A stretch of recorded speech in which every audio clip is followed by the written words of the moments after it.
This is the best of First and Last, the podcast. I have a pretty easy solution for the Cleveland Cavaliers, who are, I'll put this mildly, struggling. By the way, ESPN Radio is presented by Progressive Home Insurance. Getting a quote is easier than ever. The Cavs were crushed last night by the Toronto Raptors.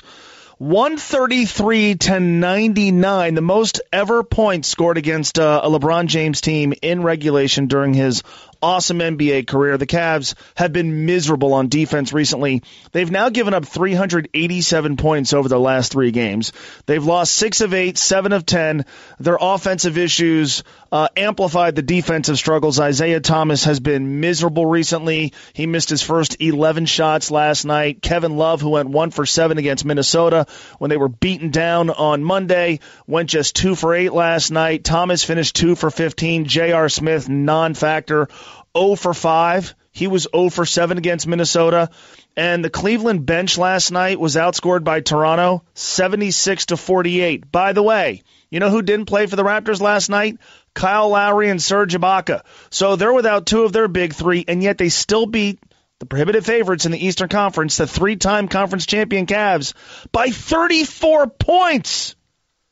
Cleveland's miserable right now. I'm talking about the basketball team, not the city. Tyronn Lue, the coach of the Cavaliers, says that his guys have to get rid of their agendas. We got to be better. We know that, but until we play better defensively, I think offensively, sharing the basketball, I think everyone on the same page. And if guys have agendas, we got to get rid of our agendas and play the right way. I don't know. Get rid of their agendas, and he wasn't talking about those day planners that people kept back in the 90s. Get rid of their agendas. Kevin Love was asked about that.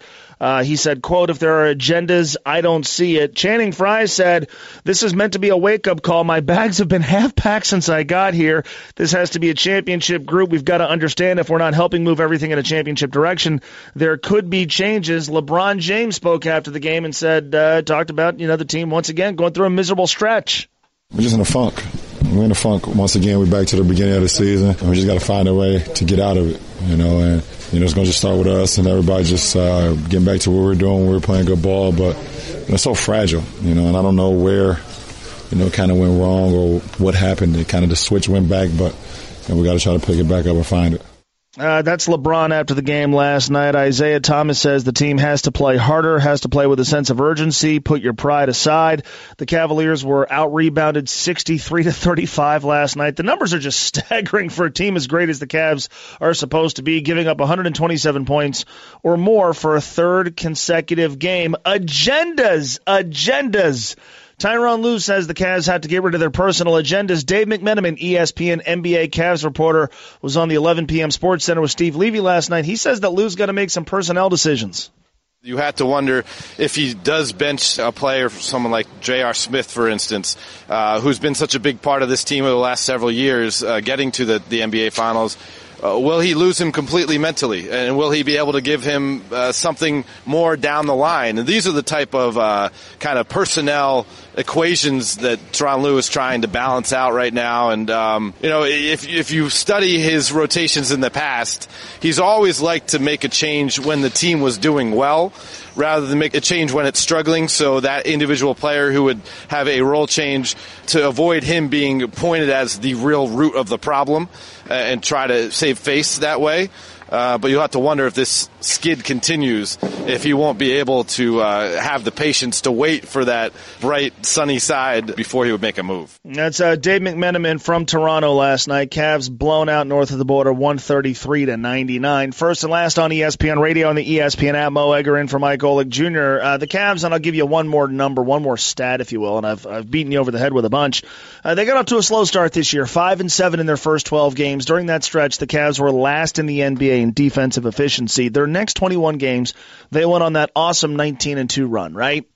They were outscoring people. they were middle of the pack in defensive efficiency, which means even when they're at their best, they're still not locking down and stopping people. And by the way, I said this on this show yesterday morning, if you're going to lock down and stop the Golden State Warriors, good luck with that. You can only beat them by outscoring them.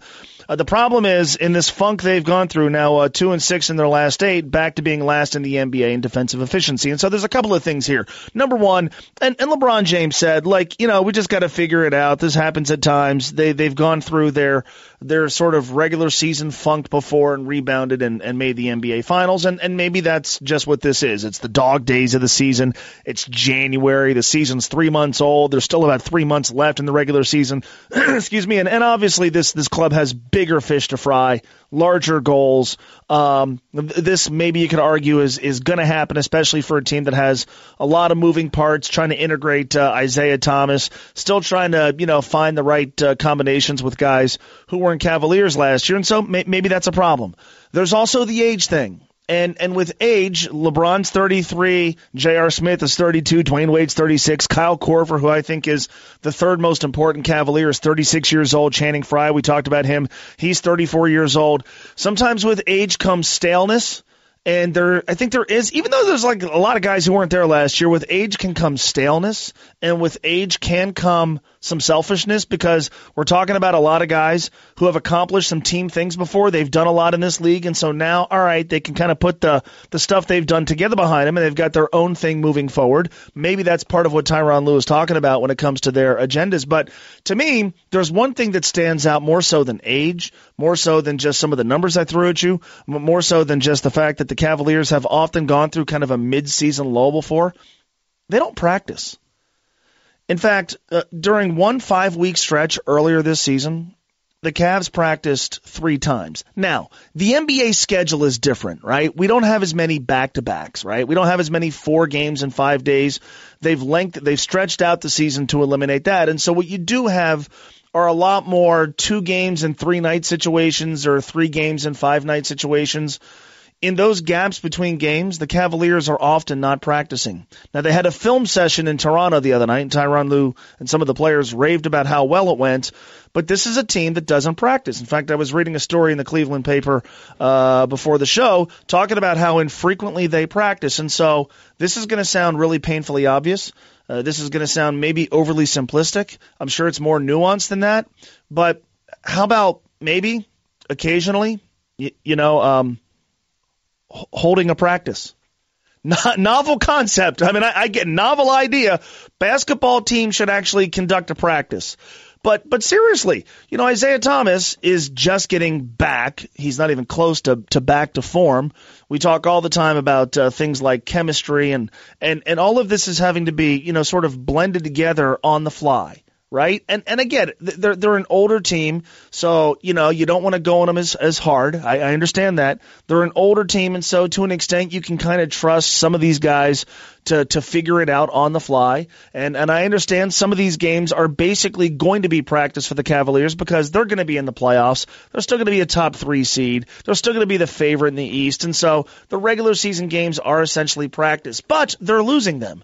And so it's just a suggestion, just an idea, maybe, just maybe. And you don't have to have like a 2-a-day like you have in training camp. You don't have to have like a bruising high school practice that's like, 2 hours and 45 minutes where guys are beating up on each other and you're running a lot. You don't have to do that. We don't have to do 2.5 hours of, up and downs or wind sprints or suicides. But maybe, just maybe, it would make sense to increase the frequency of the practices the Cleveland Cavaliers are having.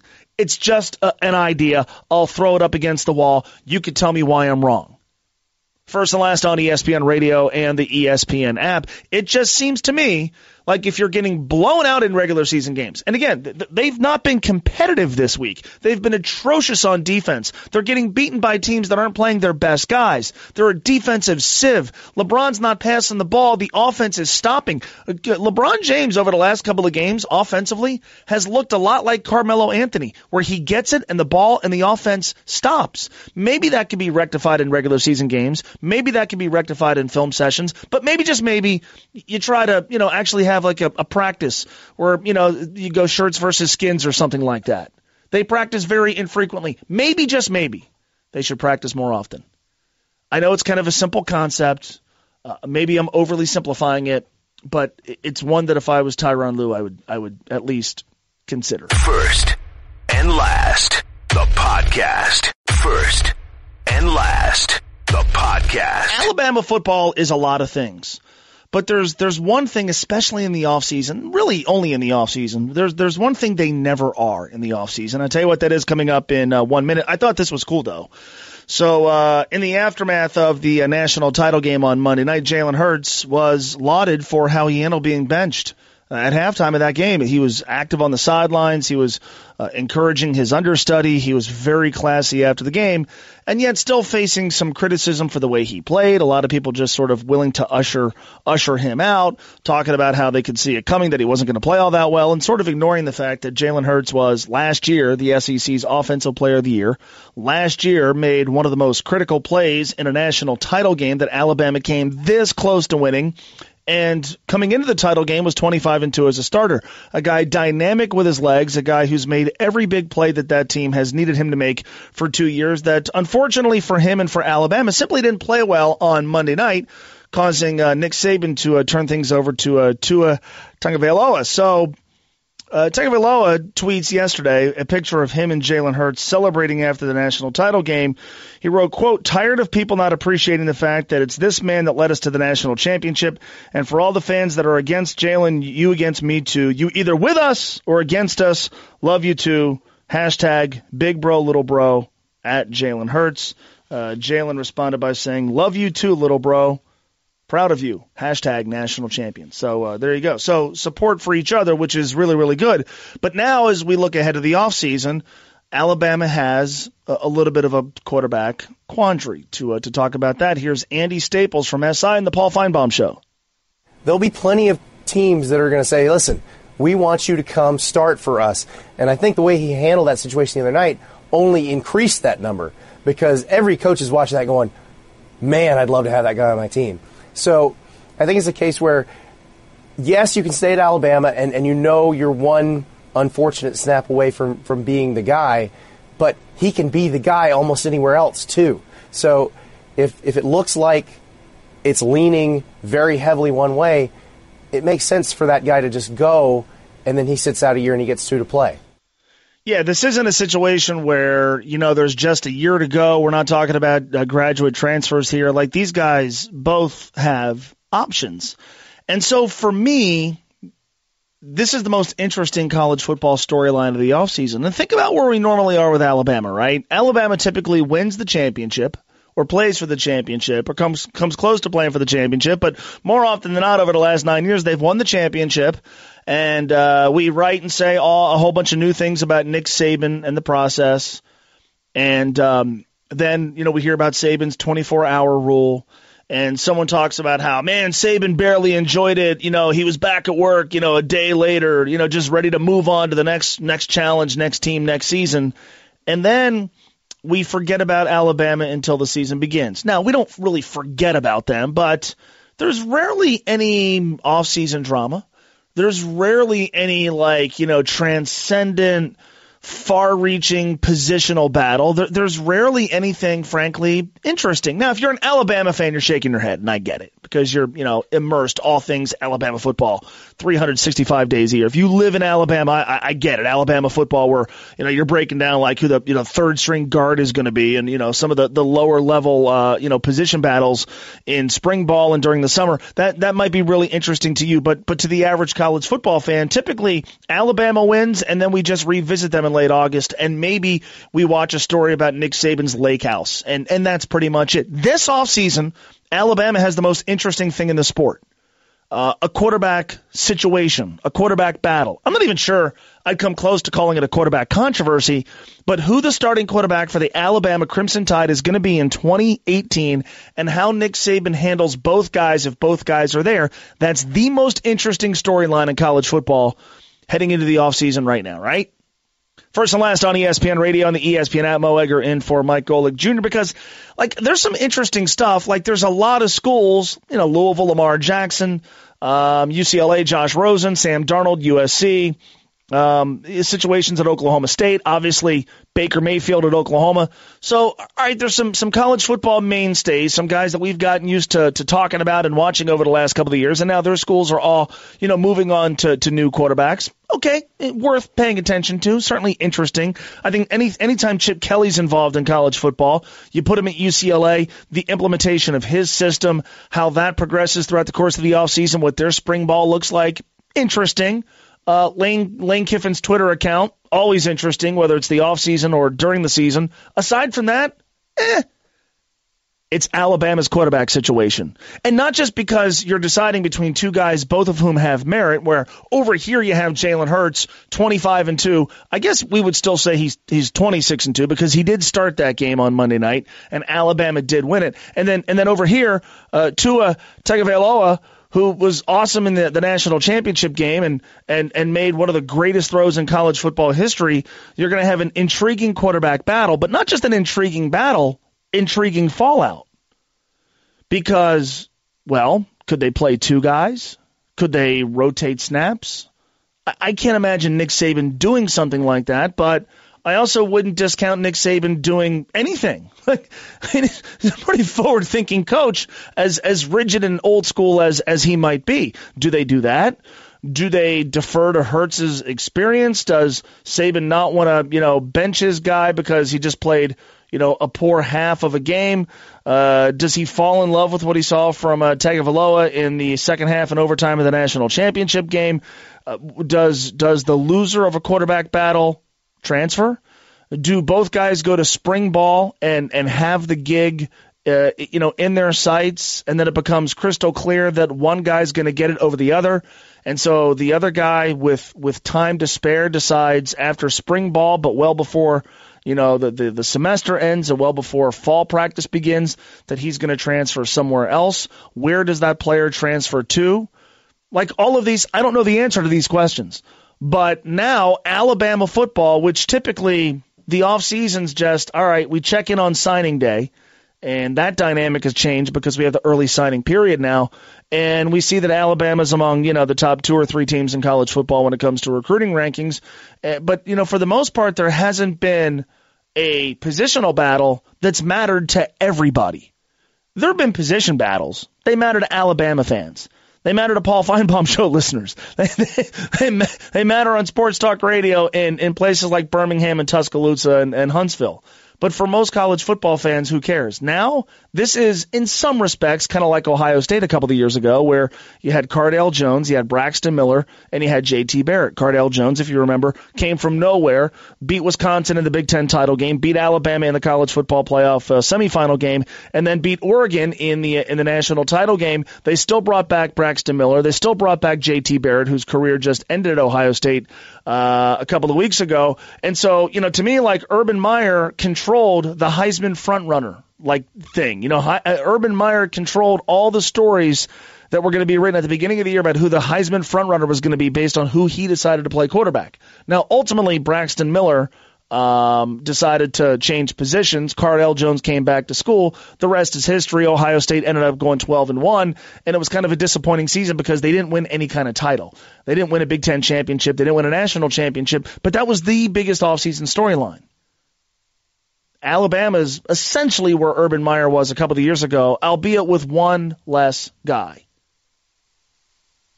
He was dealing with 3 quarterbacks in Columbus. Nick Saban's dealing with 2. But that is clearly college football's most interesting thing this offseason, and I really don't know how it's going to play out. Nick Saban's not going to tell you right now how it's going to play out. I'm not sure Nick Saban has really thought that much. Okay, he probably has. But I'm sure he really hasn't come to a final decision about how this is going to play out. There's a lot of different things that can happen. There's a lot of different dynamics in play. And for the first time ever, I'm going to pay attention to Alabama football, not in December, not in August, September, October, November, December, January, but in April, in July, in August, early August, before the season even begins. And maybe even during that time when we're typically not talking about any college football teams, because perhaps someone is transferring to a school looking for a quarterback that's willing to watch him sit out for a year. First and Last, the podcast. First and Last, the podcast. podcast. But I promise you is not going to be a problem for the Pittsburgh Steelers on Sunday, coming up in about 4 minutes.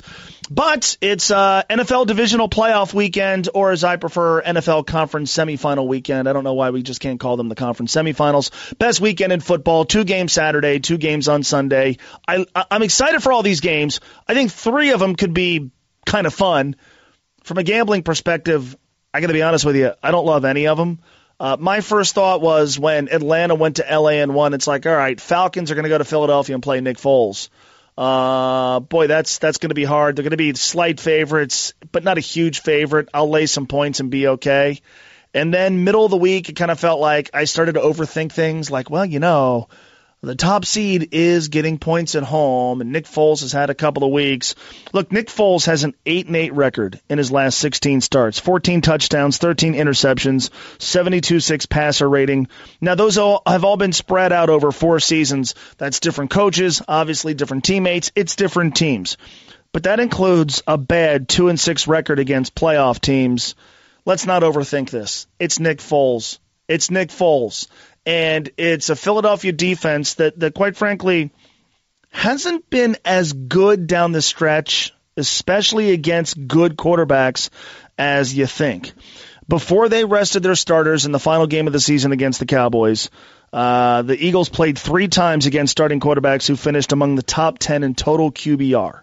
They went 1-2 in those games. They beat Dak Prescott in Week 11, but they lost to Russell Wilson Week 13. They lost to Alex Smith in Week 2. Matt Ryan this year finished the season in a year where he was kind of uneven at times this year. He ranked 5th. It's Matt Ryan against a Philly defense that has some secondary issues, and again, it's Nick Foles. I'll be happy to lay the points. Let's not overthink this. That to me is kind of the key of the weekend. Overthink. Let's not overthink this. Let's give the points to the Eagles. I'll take the Falcons on the road. Tennessee and New England. Titans have to force turnovers. Tennessee -2 in turnover differential against the Chiefs in the wild card round. But they've only won 2 of their last 14 games over the past 3 years when finishing -2 or worse. The other win was also against Kansas City. So they're 0-12 against everybody else. Now, the Titans have 3 road wins, right?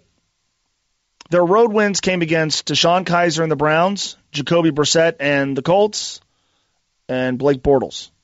Jacksonville's very good, but still, Blake Bortles. Now, they did come from behind to beat Alex Smith at Arrowhead Stadium. The problem for the Titans is this. Deshaun Watson, Jimmy Garoppolo, and Ben Roethlisberger torched Tennessee's defense this year, passing for a combined 9 touchdowns and only 1 pick, passer rating of 114.9. This week they played Tom Brady. The Patriots at home this year have been an offensive juggernaut. There's simply no getting around it. At home this season, they sort of struggled second half Week 1 against Kansas City, scoring only 27 points after getting off to a killer start. Since then, they have scored 36, 30, 23, 21, 35, 37, and then 26 against the Jets. Now, some of those games, the point total isn't necessarily suggesting that they're a juggernaut. They've been better at home than they have been on the road offensively. They're going to be fine on Sunday or on Saturday night, tomorrow night. The one thing that you kind of worry about is New England's defense. Can Derrick Henry have some success? Can Marcus Mariota's ability to run the football, provide some challenges for Matt Patricia's defense? You kind of worry about a backdoor cover because the number is so high.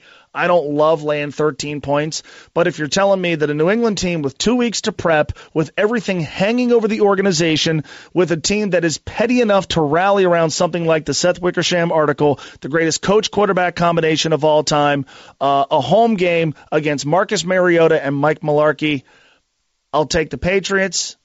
Even more so, I'll take the over. Right now, the posted total over-under is 48. First and last on ESPN Radio and the ESPN app.